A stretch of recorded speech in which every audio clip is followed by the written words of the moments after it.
Welcome to Game 3 of the Pain Street Nation Starcraft2 tournament. This is the finals. Eureka versus Kammalleri, and this is Game 3. Kammalleri is 2 games to 1 at this point. He only needs 1 more to win. And, games to none. Yeah. Did I say 1? Said 1. Yeah. Well, he just needs 1 more game to win. Maybe that's what I was Match thinking. point. And so Eureka has got to be sweating at this point. He's got to, he went to the strategy that won him in the previous series with Kammalleri. That didn't work.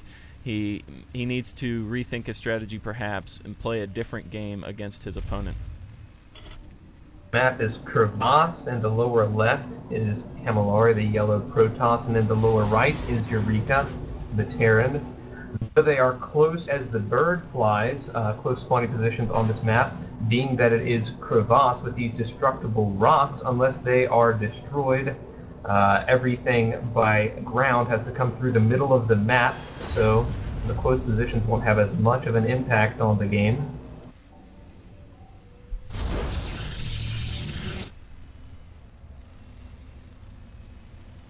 I'm wondering whether Eureka is going to scout this game. He's done very late scout. In the second game he didn't scout at all, and I'm wondering if he's just thinking, I'm just going to go a different build, or I'm going to go the same build, and if it works, it works. If it doesn't, it doesn't. Or whether he's going to try to take advantage of the scouting capabilities that he has and try to play a game that is counter to what Kammalleri is playing. Yeah, I really feel like in the last game, if Eureka had been a bit more proactive on the scouting, he could have been better prepared against that 4-gate push. I guess he thought that, my push is going to be faster, so I don't need to worry about it. But yeah, it definitely hurt him in that game. I think it cost him the match. And Kamalleri's going to be able to scout now. He's got his probe in Eureka's base. And gonna follow around this SCV. Looks like he's gonna try to put down, he was trying to put down a pylon to prevent that command center, but he wasn't able to get there fast enough, and this Marine may be able to clean up the probe. No, that probe's gonna be able to get out of there. So at least he does know that Eureka is going for a very fast command center in this very well protected natural, though the natural only has 1 Vespene gas, but it's very safe to expand there. Kammalleri doing as he had in the 2 previous games, getting that cybernetics core chrono, boosting out the warp gate. Yeah, playing very standard for him, and he has not gone for. Oh, he actually is now going for his expansion, but he is going for the less protected natural that has 2 Vespene geysers. So he's going to be able to get a little bit more out of that. But it's going to be a little bit tougher to defend. I think that's a viable choice, perhaps not as difficult to get to for the enemy as his backdoor expansion, but this one lies right along the path he'll have to take when he sends his army to attack Eureka. So it's a very quick step out front to defend that, and he'll have the benefit of that additional Vespene geyser for his tech. Exactly. So it's not out of the way for him. So it's definitely not a poor choice. And I don't think for a Protoss either, because he's gonna have enough units to be able to defend that probably if he plays it well. Eureka actually is scouting, but he went all over the map in the wrong way, and so he's going to have to come back. He's going to get very late scouting information, but making sure to scout the main and the backdoor expansion of that empty base. Yeah, maybe he's thinking Kamalleri's doing some kind of secret expand. Usually don't see that from Protoss. That's more a Zergy trick, definitely. yeah, I know that one very well. It was actually this map where I faced you, and I built a proxy hatchery. I do recall that in your secret base. I wasn't able to win that one, unfortunately. Yeah, I had such a sinking feeling when I walked into your back door base and saw that it was empty.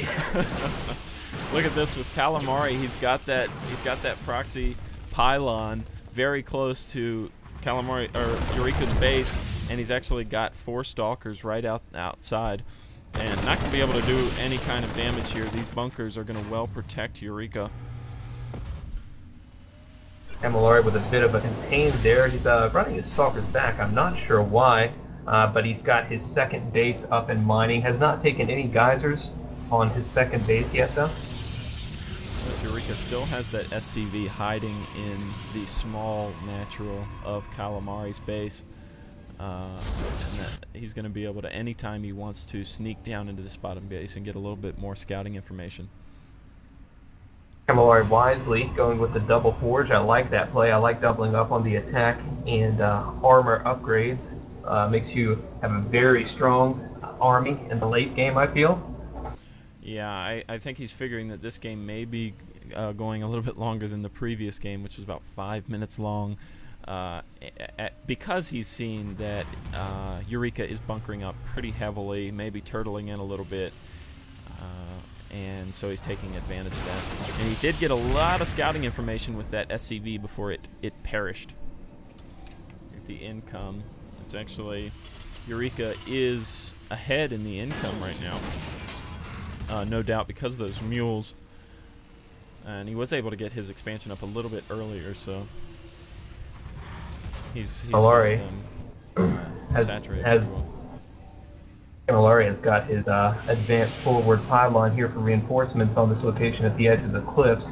It's an excellent location for your warp endpoint. I've used it myself, and I wonder if he'll be trying to do any sort of push based around that pylon anytime soon. But no, it looks like both players are content to just drone up, continuing power through. Kammalleri with attack and armor upgrades coming from his forge, and he's already got charge complete for his zealots. Yeah, I was just gonna say charge just finishing, and looks like he's getting a Templar archive, so he might be going with some Side-Sling again. Eureka doing a little bit of building, floating around. He's got his starport just matched that up with a reactor. He's got 1 barracks with a reactor and 3 with tech labs, and we see STEM and combat shield both on the way. Yeah, a lot of Marines, a lot of Marauders coming out.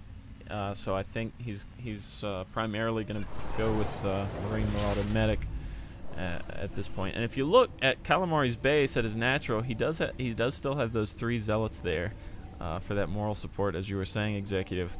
But I guess that is a strategy that he goes. He did not just misplace those there. And look at this scouting factory. My goodness. The old scouting factory trick. Got a little bit of information there, and was able to get that out without it taking too much damage. Psionic Storm going down for Kammalleri, as well as starting his level 2 attack and armor. And a few High Templars out already. I wonder if we'll be seeing a third out of yep, we see the command center for the third going down in the main of Eureka. Yeah, Kammalleri just scouted the third of Eureka to make sure nothing was going down yet. So he doesn't know that, in fact, Eureka is actually building a third at this moment. And Eureka just continuing to pump out a lot of units. He's actually getting an armory now, as well as finishing a few upgrades. I wonder what that armory could be for. I had him pegged going Marine Marauder Medevac. Maybe he's gonna throw in a tank or 2. Yeah, I know. I thought maybe he would go that all out, but and I don't actually see any factories except the floating scouting factory. He's moving out. He's moving out with a large force of units, going to take out the destructible rocks. He's going to be able to see that pylon and take it out. That is a scary amount of units. Let's look at that. That's 13 Marauders, 32 Marines, and he is continuing to push. At this point, all that there goes the pylon. Kammalleri has is 4 High Templars, 4 Stalkers, and 18 Zealots. But with that speed, those Zealots are going to be very effective. So don't let the numbers fool you too much. And he's pushing in. He's going to try to get some of those units before they warp in. Kammalleri losing a lot of forces to Storm getting a little bit of needs to be spot on with his storms. I feel that he's been a bit conservative, placing his storms a bit too far back and walking into them. Yeah, Eureka's playing very well with Micro right now. Ooh, that was a pretty good storm. Got off, but Kammalleri just doesn't have a lot of forces right now.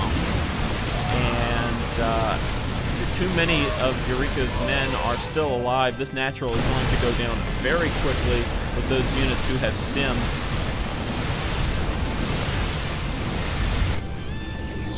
And more gateways, warp gates being produced now for Kammalleri. He's got so many, but I don't know if he can produce enough right now. I think maybe this game is going to go to Eureka. Those Zealots just not even being able to get very close before the Marauders kill them.